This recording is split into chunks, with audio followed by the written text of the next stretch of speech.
In the aftermath of a close contested fight on paper, Jaron Boots Ennis steps on Stanionis to become the unified and Leneal champion. Let's talk about this matchup, the result and outcome, and what could possibly be on the table next for Ennis, who's now a unified champion at welterweight.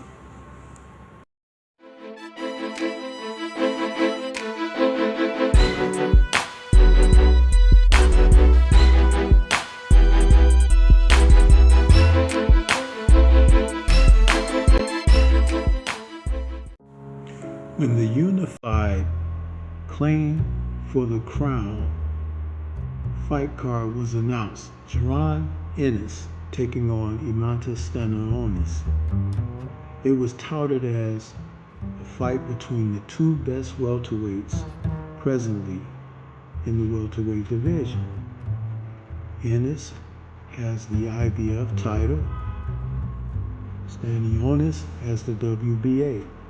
Neither man had won the title from a previous champion, and so both relished the opportunity to face one another in a showdown which could legitimize their positions and stance at the division. Both had not faced anyone with the caliber of consideration that one another possessed.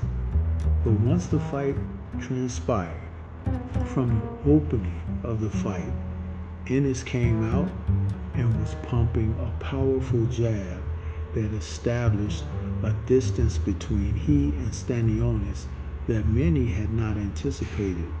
Though he was a heavy favorite, it still didn't gel that Ennis would be able to fight with this type of boxing style and Stanionis be as ineffective as he had come to be on the night of the 12th.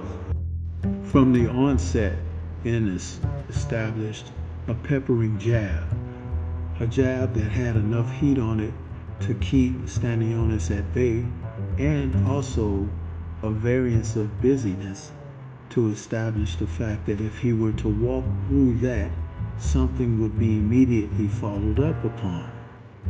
And Stanionis, who was slow to start to begin to get his own jab off, found himself being followed up with uppercuts that were devastating. And by the second, if not third round, his nose was bleeding. Was his nose broken? We don't know. But the punches were very effective by Boots Ennis, who began to find a rhythm by round 3 and was feeling so confident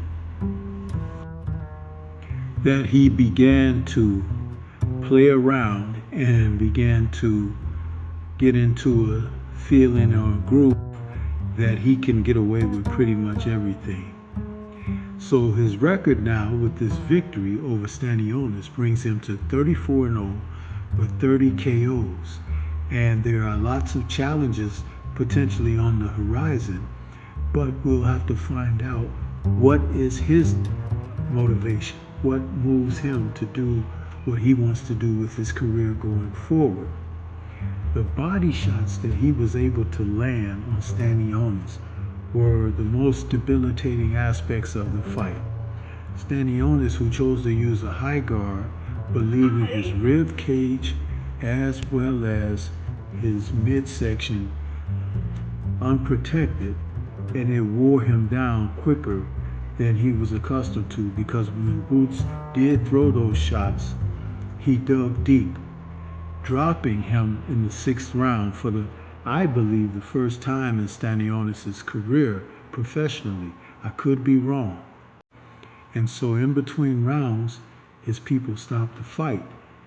His record now falls to 15-1 with 9 KOs.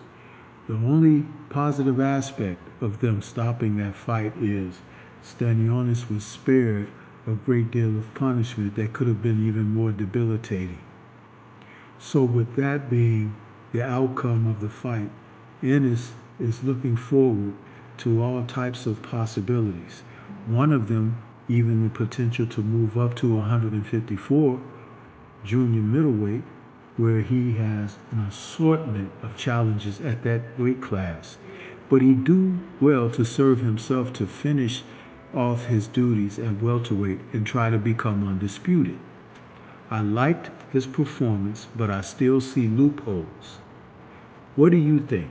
This is Stormy B-Man. Shout out to the mighty LDBC and Liberated Perspective, a third eye view of the world. For more content such as this, please like, comment, subscribe, and share. Discuss about Ennis. Peace to everyone out there, and everyone remain safe.